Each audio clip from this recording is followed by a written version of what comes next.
ആനന്ദത്തിലേക്കുള്ള വഴി. മനുഷ്യർ അടിസ്ഥാനപരമായി ആനന്ദ സ്വരൂപന്മാരാണ്. ശിശുതുല്യമായ ഉത്സാഹവും ആനന്ദവുമാണ് നമ്മുടെ നൈസർഗികമായ അന്തസത്ത. കാലചക്രത്തിലൂടെയുള്ള നമ്മുടെ പ്രയാണത്തിനിടയിൽ നമ്മിലേക്ക് സ്വാംശീകരിക്കപ്പെടുന്ന പെരുമാറ്റ വൈകല്യങ്ങളാണ് ആർജിത സത്തയായി നമ്മെ ഇന്നത്തെ രീതിയിൽ രൂപപ്പെടുത്തിയിരിക്കുന്നത്.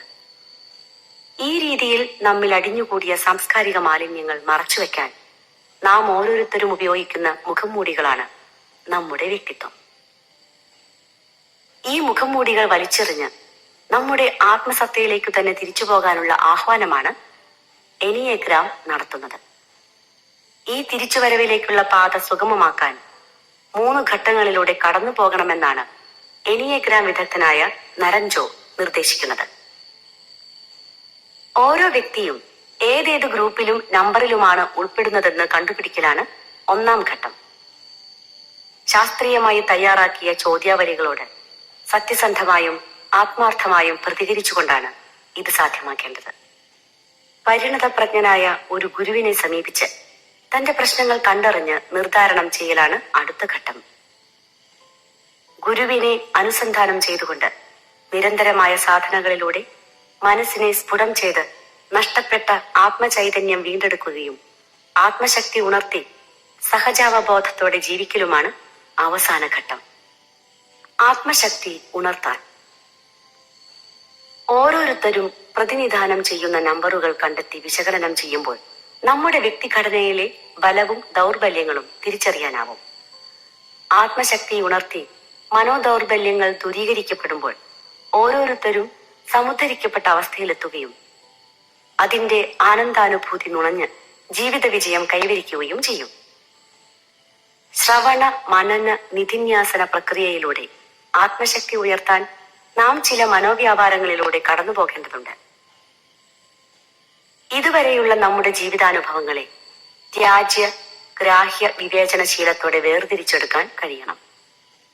അതായത് ജീവിതാനുഭവങ്ങൾ വഴി മനസ്സിൽ ചേക്കേറിയ സാംസ്കാരികാംശങ്ങളിൽ ഒഴിവാക്കേണ്ടവയെ ഒഴിവാക്കാനും സ്വീകരിക്കേണ്ടവയെ സ്വീകരിക്കാനുമുള്ള വിവേചനം കാണിക്കണം.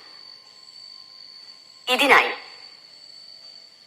താൻ ഏതെല്ലാം മേഖലയിലാണ് മാറ്റം വരുത്തേണ്ടത്, ഏതൊക്കെ കാര്യങ്ങളെയാണ് അവഗണിക്കേണ്ടത്, ഏതൊക്കെ കാര്യങ്ങളാണ് ഉള്ളിലേക്കെടുത്ത് തന്റെ വ്യക്തിത്വത്തിന്റെ ഭാഗമാക്കി മാറ്റേണ്ടത് എന്നിവ തീരുമാനിക്കണം.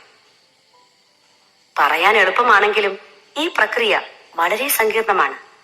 മാറ്റാൻ പറ്റാത്തതിനെ സ്വീകരിക്കാനുള്ള പ്രശാന്ത മനസ്ഥിതിയും മാറ്റുവാൻ പറ്റുന്നവയെ മാറ്റി തീർക്കാനുള്ള ധൈര്യവും ഇവയെ തമ്മിൽ വേർതിരിച്ചറിയാനുള്ള വിവേകവും ആർജിച്ചെടുത്താലേ ഇത് സാധ്യമാവുകയുള്ളൂ. അവനവനിൽ ഉറങ്ങിക്കിടക്കുന്ന അപാരമായ ശക്തിവിശേഷത്തിൽ സ്വയം വിശ്വാസമർപ്പിക്കലാണ് ആവശ്യം. മനുഷ്യന്റെ ഈ ശക്തിവിശേഷത്തെപ്പറ്റി മതഗ്രന്ഥങ്ങളും മഹാന്മാരും നമ്മെ ഉദ്ബോധിപ്പിക്കുന്നുണ്ട്.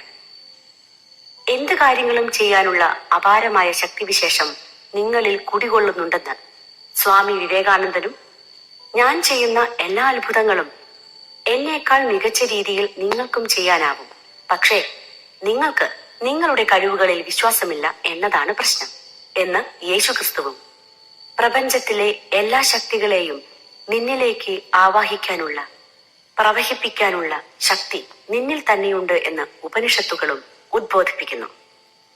നീ നിന്നെ തിരിച്ചറിയുമ്പോൾ സ്വർഗവാതിലുകൾ നിനക്ക് മുൻപിൽ തുറക്കപ്പെടുമെന്ന ബൈബിൾ വാക്യം നമ്മുടെ ഉപബോധ മനസ്സിന്റെ അപാരമായ ശക്തിയിലേക്കാണ് വിരൽ ചൂണ്ടുന്നത്. ഉപബോധ മനസ്സിന്റെ ശക്തി. മനുഷ്യ മനസ്സിനെ ആധുനിക മനഃശാസ്ത്രജ്ഞന്മാർ ബോധമനസ്സെന്നും ഉപബോധ മനസ്സെന്നും 2ആയി തരംതിരിച്ചിട്ടുണ്ട്. മനുഷ്യന്റെ മാനസിക വ്യാപാരങ്ങളിൽ 10% മാത്രമേ ബോധമനസ്സിലൂടെ നടക്കുന്നുള്ളൂ എന്നാണ് പറയപ്പെടുന്നത്. 90% മാനസിക പ്രവർത്തനങ്ങളും ഉപബോധ മനസ്സിന്റെ സ്വാധീനത്താലാണ് നടക്കുന്നത്. മനുഷ്യൻ ചിന്തിക്കുന്നതും ബുദ്ധിശക്തി ഉപയോഗിച്ച് പ്രവർത്തിക്കുന്നതും തർക്കങ്ങളിൽ ഏർപ്പെടുന്നതും തീരുമാനങ്ങൾ എടുക്കുന്നതും ശാരീരിക ചലനങ്ങൾ, കാഴ്ചപ്പാടുകൾ, ആഗ്രഹങ്ങൾ എന്നിവ രൂപപ്പെടുന്നതുമൊക്കെ ബോധമനസ്സിലാണ്. ഗർഭസ്ഥ ശിശുവായിരുന്ന നാളുകൾ മുതൽ മനസ്സിൽ അടിഞ്ഞുകൂടിയ ചിന്തകളും അനുഭവങ്ങളുമൊക്കെ സമാഹരിക്കപ്പെട്ടിരിക്കുന്നത് നമ്മുടെ ഉപബോധ മനസ്സിലാണ്. ശ്വാസോച്ഛ്വാസം, രക്തചംക്രമണം, ദഹനപ്രക്രിയ തുടങ്ങിയ മനുഷ്യ ശരീരത്തിലെ സുപ്രധാന പ്രവർത്തനങ്ങൾ നിയന്ത്രിക്കുന്നത് 24 മണിക്കൂറും സജീവമായി നിൽക്കുന്ന ഉപബോധ മനസ്സാണ്. നമ്മുടെ ഉപബോധ മനസ്സിനെ ഉണർത്താനായാൽ നമുക്ക് എന്തും നേടിയെടുക്കാമെന്നാണ് ആധുനിക മനഃശാസ്ത്രം പറയുന്നത്. അത് ഉഴുതുമറിച്ചിട്ട കൃഷിഭൂമി പോലെയാണ്. അവിടെ എന്ത് വിത്ത് നട്ടാലും നന്നായി തഴച്ചു വളരും. വിഷവിത്ത് നട്ടാൽ വിഷച്ചെടിയാവും മുളയ്ക്കുക. നമ്മെ മുന്നോട്ട് നയിക്കുന്ന മികച്ച ചിന്തകളുടെ വിത്ത് വിതച്ചാൽ നമുക്കതിന്റെ 100 മേനി കൊയ്തെടുക്കാം. ഉപബോധ മനസ്സിനെ ഉണർത്താൻ അതിന്റെ ഭാഷ പഠിക്കണം. ചിത്രങ്ങളും ചിഹ്നങ്ങളുമാണ് അതിന്റെ ഭാഷ. ആശയങ്ങൾ ചിത്രങ്ങളായാണ് ഉപബോധ മനസ്സിൽ സൂക്ഷിക്കപ്പെടുന്നത്. ഉപബോധ മനസ്സിനെ ഉണർത്തി മനസ്സിനെ റീപ്രോഗ്രാം ചെയ്യാൻ 9 വഴികളാണ് മനഃശാസ്ത്രം നിർദ്ദേശിക്കുന്നത്. മനസ്സിൽ അടിഞ്ഞുകൂടി കിടക്കുന്ന നിഷേധാത്മക ചിന്തകളെ ഒഴിവാക്കുക. എഴുതി തയ്യാറാക്കി കൃത്യമായ ലക്ഷ്യം മുൻനിർത്തി പ്രവർത്തനങ്ങൾ ആസൂത്രണം ചെയ്യുക. ഗുണാത്മക ചിന്തകൾ കൊണ്ടും ശുഭപ്രതീക്ഷകൾ കൊണ്ടും പുറം ലോകത്തെ മാറ്റിമറിക്കുക. പഞ്ചേന്ദ്രിയങ്ങളെയെല്ലാം സജീവമാക്കി നിർത്തി ആയിത്തീരേണ്ട ഏറ്റവും മികച്ച അവസ്ഥ കൈവന്നതായി മനസ്സിൽ സങ്കല്പിക്കുക. ലക്ഷ്യം നേടിക്കഴിഞ്ഞതായി ഉപബോധ മനസ്സിനെ ബോധ്യപ്പെടുത്തക്ക രീതിയിൽ മനസ്സിൽ ദൃഢപ്രതിജ്ഞ എടുക്കുക. ദൃഢപ്രതിജ്ഞകൾ ആന്തരിക മനസ്സിൽ പുതിയ ഭാവങ്ങളെ സൃഷ്ടിക്കുന്നു. അവ പിന്നീട് യാഥാർത്ഥ്യമായി തീരുന്നു. മനസ്സിനെ ഏകാഗ്രതയിൽ എത്തിക്കാൻ ആവശ്യമായ ധ്യാന രീതികൾ പരിശീലിക്കുക. ഉപബോധ മനസ്സിന് പ്രപഞ്ച മനസ്സുമായി ഏകത്വം ഉണ്ടാക്കത്തക്ക രീതിയിൽ പ്രാർത്ഥനാ രീതികൾ പരിശീലിക്കുക. ഒരു യാചനയ്ക്കപ്പുറം പരമ്പൊരുളുമായി താതാത്മ്യം പ്രാപിക്കലാവണം നമ്മുടെ പ്രാർത്ഥനയുടെ ലക്ഷ്യം. ജീവിതത്തെ മുമ്പോട്ട് നയിക്കുന്ന മികച്ച മാതൃകകളെ അനുകരിക്കുക. ഉന്നത ലക്ഷ്യങ്ങളെ കൃത്യമായി രേഖപ്പെടുത്തിയ വിഷൻ ബോർഡ് തയ്യാറാക്കുക. വികാര നിർഭരമായ ഭാഷയിൽ ചെറുവാക്യത്തിൽ ഉപബോധ മനസ്സിന് സ്വയം നിർദ്ദേശം നൽകുക. എനിയഗ്രാം ടെസ്റ്റ് വഴി അവരവരുടെ നമ്പറുകൾ കണ്ടെത്തി കഴിഞ്ഞാൽ അതത് നമ്പറുകളുടെ കൂടപ്പിറപ്പായ അധമവാസനകളെ ഒഴിവാക്കി സമുദ്ധരിക്കപ്പെടലാണ് അടുത്ത ഘട്ടം. വ്യത്യസ്തങ്ങളായ കൗൺസിലിംഗ് ടെക്നിക്കുകൾ വഴിയും cognitive behaviour therapy, logo therapy, മനഃശാസ്ത്രപരമായ ബോധവൽക്കരണം തുടങ്ങിയ ഏതെങ്കിലും രീതി ഉപയോഗിച്ച് മനസ്സിലെ നിഷേധാത്മക ചിന്തകളെ ശമിപ്പിക്കാവുന്നതാണ്. ഗർഭാവസ്ഥയിലും ശൈശവാവസ്ഥയിലും നാം കടന്നുപോയ ദുരനുഭവങ്ങളാണ് നമ്മുടെ നെഗറ്റീവ് ചിന്തകളുടെ പ്രധാന സ്രോതസ്സെന്ന് നാം മനസ്സിലാക്കി കഴിഞ്ഞല്ലോ. നല്ലൊരു തെറാപ്പിസ്റ്റിന്റെ സഹായത്തോടെ താഴെ ചേർത്ത 5 വഴികളിലൂടെ നമുക്ക് നിഷേധാത്മക ചിന്തകളെ ഒരു പരിധിവരെ നിയന്ത്രിക്കാവുന്നതാണ്. മാപ്പ് കൊടുക്കൽ, നന്ദി രേഖപ്പെടുത്തൽ, ഉപാധിയില്ലാത്ത സ്നേഹപ്രകടനം, വിശ്വാസത്തെ നവീകരിക്കൽ, മനോഭാവത്തിൽ മാറ്റം വരുത്തൽ. സ്വസ്ഥമായി ഒരിടത്തിരുന്ന് മനസ്സിനെ ശാന്തമാക്കത്തക്ക രീതിയിൽ ദീർഘമായി ശ്വാസോച്ഛ്വാസം ചെയ്യുക. കണ്ണുകളടച്ച് പാദം മുതൽ തല വരെയുള്ള ഓരോ ശരീരഭാഗങ്ങളും ആ ശരീരഭാഗങ്ങളുമായി ബന്ധപ്പെട്ട പേശികളും നാഡീഞരമ്പുകളും അയഞ്ഞു വരുന്നതായി സങ്കല്പിക്കുക. ഇത് പലവട്ടം ആവർത്തിച്ച് ശരീരവും മനസ്സും ഏകാഗ്രതയിലെത്തിയെന്ന് ഉറപ്പുവരുത്തുക. കഴിഞ്ഞ കാലാനുഭവങ്ങളിലേക്ക് മനസ്സിനെ വ്യാപരിപ്പിക്കുക. ഓർമ്മ വന്ന നാൾ മുതൽ ഇന്ന് വരെയായി നമുക്ക് പല രീതിയിൽ പ്രയാസമുണ്ടാക്കിയ ആളുകളെ മനസ്സിൽ കൊണ്ടുവരിക. ഓർക്കാനാവുന്ന അനുഭവങ്ങളും ഓർത്തെടുക്കുക. ഇത്തരം അനുഭവങ്ങൾ ഇപ്പോഴും നമ്മുടെ മനസ്സിൽ ഒട്ടേറെ അസ്വസ്ഥതകൾ ഉണ്ടാക്കുന്നുണ്ടെന്ന് തിരിച്ചറിയുക. 3 പ്രാവശ്യം ദീർഘശ്വാസം എടുത്ത ശേഷം അവർക്ക് ഉപാധികളില്ലാതെ മാപ്പ് കൊടുക്കുന്നതായി സങ്കല്പിക്കുക. 100 കണക്കിന് ആളുകളുടെ സഹായവും സഹകരണങ്ങളും കൊണ്ടാണ് നാം ഇന്നത്തെ നിലയിലെത്തിയത്. നമ്മുടെ മാതാപിതാക്കളും ഗുരുക്കന്മാരും നമ്മുടെ നന്മ മാത്രം ആഗ്രഹിച്ച് നമുക്ക് വേണ്ടി പ്രവർത്തിക്കുന്നവരുമൊക്കെ അതിൽപ്പെടും. ഇവരെ ഓരോരുത്തരെയായി മനസ്സിലേക്ക് കൊണ്ടുവരിക. 3 പ്രാവശ്യം ദീർഘശ്വാസം എടുത്ത ശേഷം ഇവർക്കെല്ലാം മനസ്സുകൊണ്ട് നന്ദി രേഖപ്പെടുത്തുകയും പകയും വിദ്വേഷവും ഇല്ലാത്ത ഇപ്പോഴത്തെ നമ്മുടെ മാനസികാവസ്ഥയിൽ ഇരുന്നു കൊണ്ട് നാം മാപ്പ് കൊടുക്കുന്നവരിലേക്കും നന്ദി രേഖപ്പെടുത്തിയവരിലേക്കും ലോകത്തെ മറ്റെല്ലാ മനുഷ്യരിലേക്കും ജീവജാലങ്ങളിലേക്കും നമ്മളിൽ നിന്ന് ഉപാധിയില്ലാത്ത ഒരു സ്നേഹം പ്രവഹിക്കുന്നതായും ആ സ്നേഹവലയം നമ്മെ മുഴുവൻ ചുറ്റി വരിയുന്നതായും സങ്കല്പിക്കുക. നാം ഇപ്പോഴും മനസ്സിൽ കൊണ്ടു നടക്കുന്ന നമ്മെ പിന്നോട്ട് നയിക്കുന്ന വിശ്വാസങ്ങൾ ഒന്നൊന്നായി നമ്മെ വിട്ടുപിരിയുന്നതായും അതിന്റെ സ്ഥാനത്ത് നമ്മെ മുമ്പോട്ട് നയിക്കുന്ന വിശ്വാസ പ്രമാണങ്ങൾ നിറയുന്നതായും ഭാവന ചെയ്യുക. ഉന്നതമായ ഈ മാനസികാവസ്ഥയിൽ നമ്മുടെ മനോഭാവങ്ങളിൽ ഉണ്ടായിക്കൊണ്ടിരിക്കുന്ന അനുകൂലമായ മാറ്റം നിരീക്ഷിക്കുക. ഏതാനും നേരത്തെ സാധാരണ ശ്വസനത്തിനു ശേഷം സാവധാനം കണ്ണുകൾ തുറക്കുക. 21 ദിവസം തുടർച്ചയായി ദിവസം ഒരു തവണ വീതം ഈ പ്രക്രിയ ആവർത്തിക്കുക. നമ്മെ പിന്നോട്ട് വലിക്കുന്ന വിശ്വാസങ്ങൾ. എനിയഗ്രാമിലെ ഏത് നമ്പറിൽപ്പെട്ട വ്യക്തിയെ വിശകലനം ചെയ്താലും ജീവിതയാത്രയുടെ വിവിധ ഘട്ടങ്ങളിലായി മനസ്സിൽ കയറിക്കൂടിയ അവരവരെ പിന്നോട്ട് നയിക്കുന്ന വിശ്വാസങ്ങളുടെ ഒരു ഭാണ്ഡക്കെട്ടുമായാണ് ഓരോരുത്തരും നടക്കുന്നതെന്ന് കാണാം. രക്ഷിതാക്കളെയും വേണ്ടപ്പെട്ടവരെയും മറ്റു അടുപ്പമുള്ളവരെയും അനുകരിച്ചും മറ്റുള്ളവരുടെ നിഷേധാത്മകമായ ചെവിയിൽ തുളച്ചു കയറുന്ന ശബ്ദങ്ങൾ കേട്ടുമൊക്കെയാണ് നമ്മിൽ ഒരു വിശ്വാസഘടന രൂപപ്പെടുന്നത്. നമ്മുടെ അടിസ്ഥാനപരമായ വിശ്വാസ പ്രമാണങ്ങളെ 4 മേഖലകളായി തിരിക്കാം. ആളുകളെ കുറിച്ച് നമ്മുടെ ധാരണകൾ, കഴിഞ്ഞുപോയതും നടന്നുകൊണ്ടിരിക്കുന്നതുമായ സംഭവങ്ങളെക്കുറിച്ചുള്ള വിശ്വാസങ്ങൾ, ജീവിതത്തെക്കുറിച്ച് നാം വെച്ചു പുലർത്തുന്ന വിശ്വാസ പ്രമാണങ്ങൾ, അവനവനെക്കുറിച്ച് ഓരോരുത്തരും കരുതുന്ന വിശ്വാസ പ്രമാണങ്ങൾ.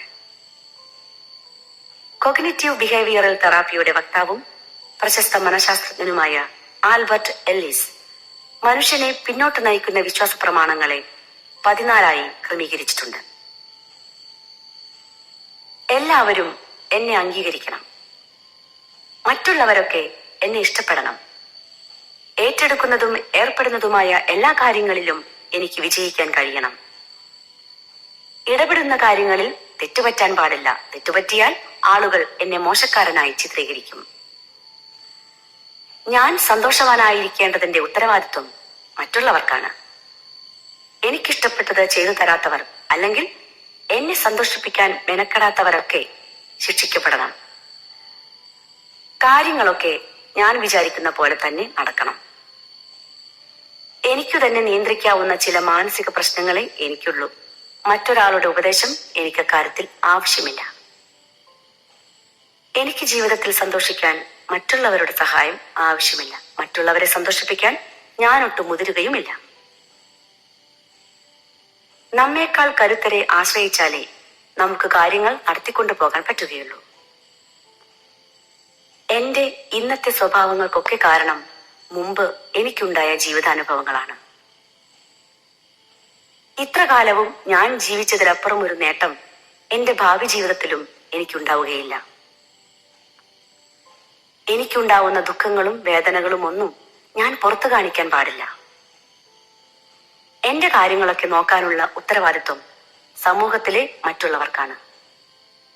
മേൽപ്പറഞ്ഞവയും അവയ്ക്കു പുറമെ നമുക്ക് സ്വയം അനുഭവപ്പെടുന്നതുമായ നമ്മെ പിറകോട്ട് നയിക്കുന്നതായ എന്തൊക്കെ നിഷേധാത്മകമായ വിശ്വാസങ്ങളാണ് നാം ബോധതലത്തിലും അബോധതലത്തിലും വെച്ചു പുലർത്തുന്നതെന്ന് കണ്ടെത്തണം.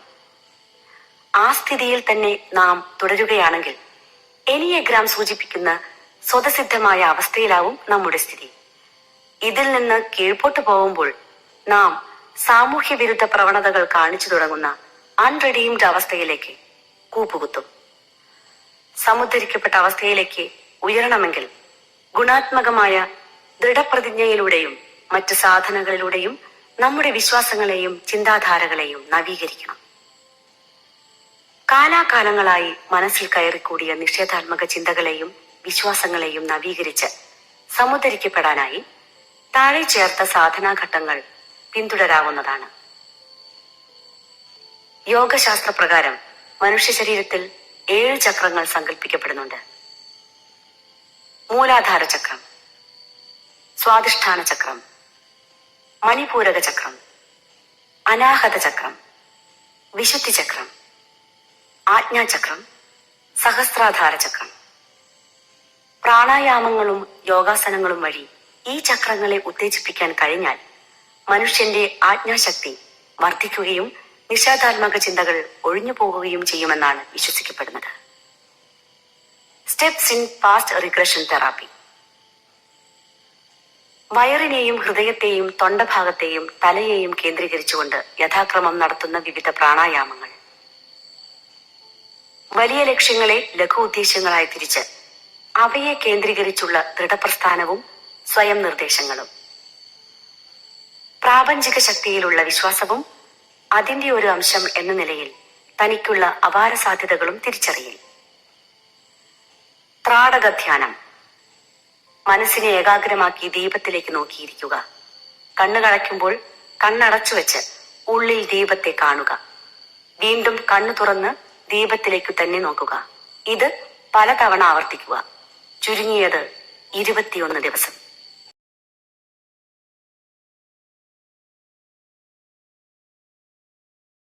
എല്ലാവരും ചാനൽ സബ്സ്ക്രൈബ് ചെയ്യുക. വീഡിയോ ഇഷ്ടമായെങ്കിൽ ലൈക്ക് ചെയ്യുക, കമൻറ്റ് ചെയ്യുക, ഷെയർ ചെയ്യുക. അടുത്ത ഭാഗം ഉടൻ ഉണ്ടായിരിക്കുന്നതാണ്. താങ്ക്സ്.